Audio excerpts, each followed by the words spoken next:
Caitlin Clark and I'm a fan. Angel Reese, right? Yeah. They're going back and forth. I'm a fan of both. And Jamil Hill says by the time Angel Reese is done, she's going to be the Michael Jordan of WNBA. She said about Angel Reese? She said Angel Reese, by the time she retires, can you pull up this quote?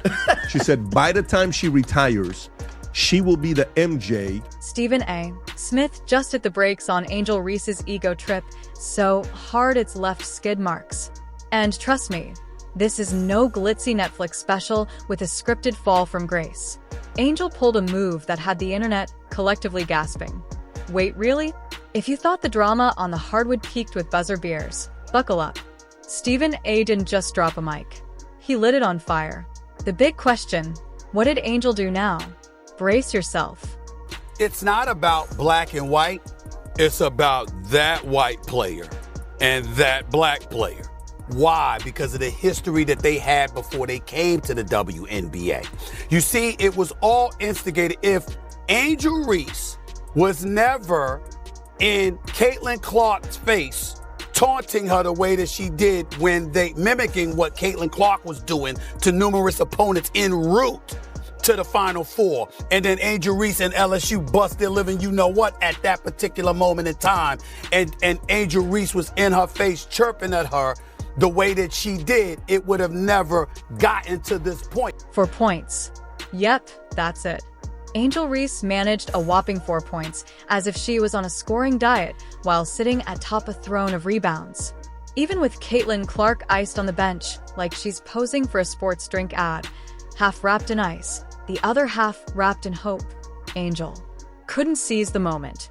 She had the ball, the spotlight, the chance to shine, and still managed a stat line that screams underwhelming. If you can't wait for Reese's next blooper, then comment fire the baby giraffe down below. Let's go. First of all, it's not a rivalry. Not when you lose about 35 points. That's true. It's not rivalry. Indiana Fever's on a different level than Chicago Sky. Let's get that out the way. Secondly, as much as we love Angel Reese because she is special, she's not Caitlin Clark as a player. Caitlin Clark is on a different level.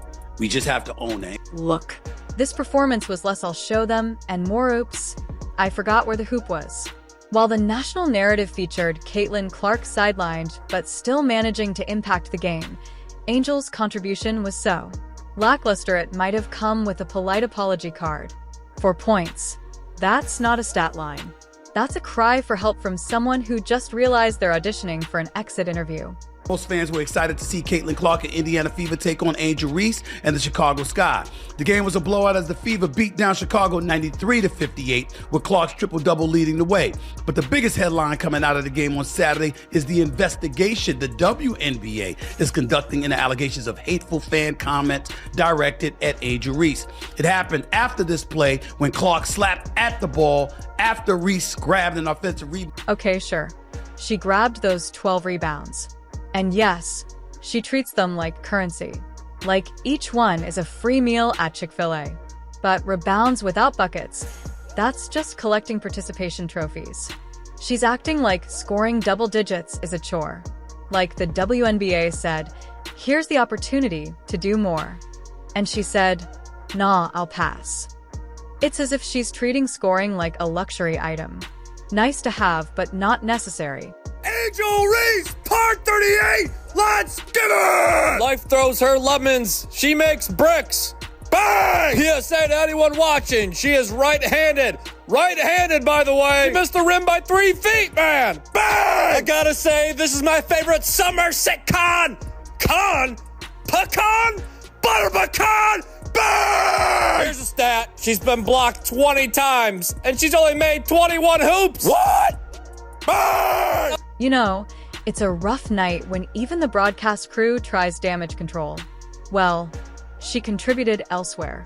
Elsewhere how? With a cameo in a reality show, maybe. She spent the evening running laps in sneakers that haven't seen the rim since college. The camera even caught her in a glaze like she was mentally applying for a spin-off series. The real stat hoarders of WNBA, where the stats don't matter so long as you look fierce. Because I was calling it from day one. You got people that are resentful towards her. But it's really not about her, guys. It's about what she represents. Before she ever came along, there were a lot of outstanding basketball players who happen to be black females that was doing their thing on the WNBA level. And they never got this kind of shit. And look, Angel once strutted in with swagger for days. Lashes, nails, hair on point, confidence unshaken.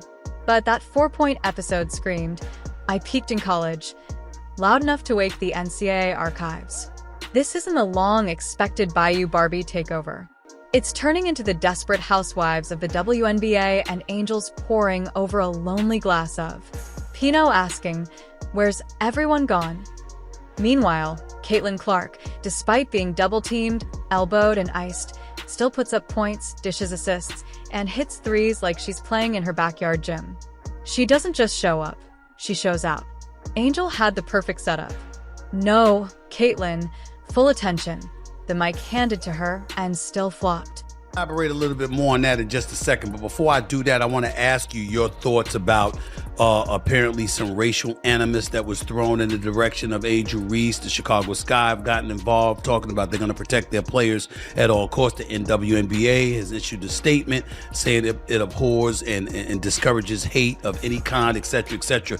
Your thoughts about it? Here's the WNBA statement. The WNBA strongly condemns racism, hate, and discrimination in all forms. They have no place in our league or in society. We are aware of the allegations and are looking into the matter. Your thoughts about that element of all of this, where you believe it emanates from, and do you think it will ever subside? That rebound-heavy stat line. Sure, 12 boards scream hustle, but rebounds aren't the same as impact. You can box out 3 players and still watch your shot clang off the front rim. Angel was out there snagging rebounds like Pokemon cards. Got to catch them all, she said, then never use them. Oh man, the latter part of that, Stephen A, is quite the thing to think on. I think when you go back to the impetus of the rivalry that we have between Caitlin and Angel Reese, I remember funny clips on the internet. Another diabolical stat. She's 19 of 59 from less than 5 feet away. How about that, man? Bang! She should work at housekeeping for hotels because she could turn it over quickly. Lost by 27, scored only 4 points against the Indiana Fever. I mentioned no Caitlin Clark, no problem, give and go. Like a given no shot of working. Bang! You prefer car or plane? Car or plane for what? For how you want to travel! That's too many steps and you can't do that. Bang! Now the whispers are getting louder. Yep. The same whispers that claim Angel compared herself to Michael Jordan. This isn't a high school pep rally. If you're not scoring, you're not playing. And right now, Angel's contribution might be her sideline runway looks or keeping seats warm. Not exactly MVP behavior. If she sees her minutes shrinking, she might want to check with the stylist before the stats coach.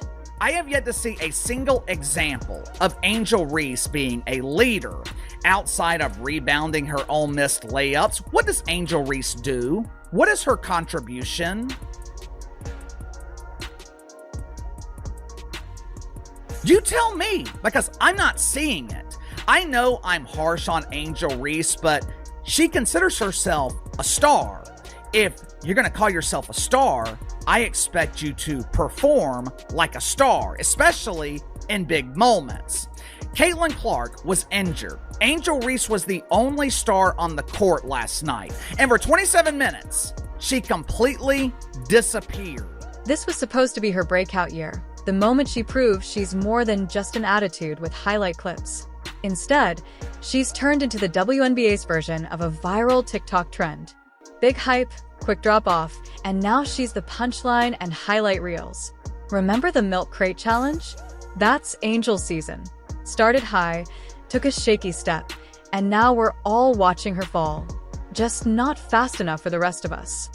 Caitlin Clark's or Angel Reese's popularity in large part is attributed to her behavior towards Caitlin Clark, because when Caitlin Clark was busy taunting opponents a couple of years back before LSU smacked Iowa around in the national championship game or so, it was Angel Reese that was clapping back at Caitlin Clark once it was Caitlin Clark's turn to have her come up. And that's what made Angel Reese famous. Now, Angel Reese experienced vitriol thereafter. It was tough for her to deal with, as she articulated. And don't get it twisted, people were genuinely rooting for Angel Reese to succeed.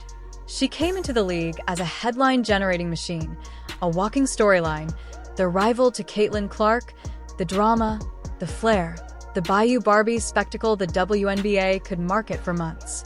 She had it all: the charisma, the college stardom, the viral moments. But all that glitter means nothing when you're putting up numbers that wouldn't scare a junior varsity team. For points isn't just underwhelming, it's becoming symbolic. Unless she's out here performing some kind of postmodern sports satire about inefficiency, this isn't cutting it. And now fans are waking up. They're logging on, watching the games, and going, wait, that's it. Twitter was on fire, not with admiration, but confusion. For points again. She's grabbing rebounds like a beast, sure, but offensively she's gone missing like a left air bod. Even her diehard fans are trying to rewrite the narrative, posting threads like, "We need to talk about how Angel Reese is actually good. You just don't understand basketball. Karen, please." She's struggling like a flip phone in 2025.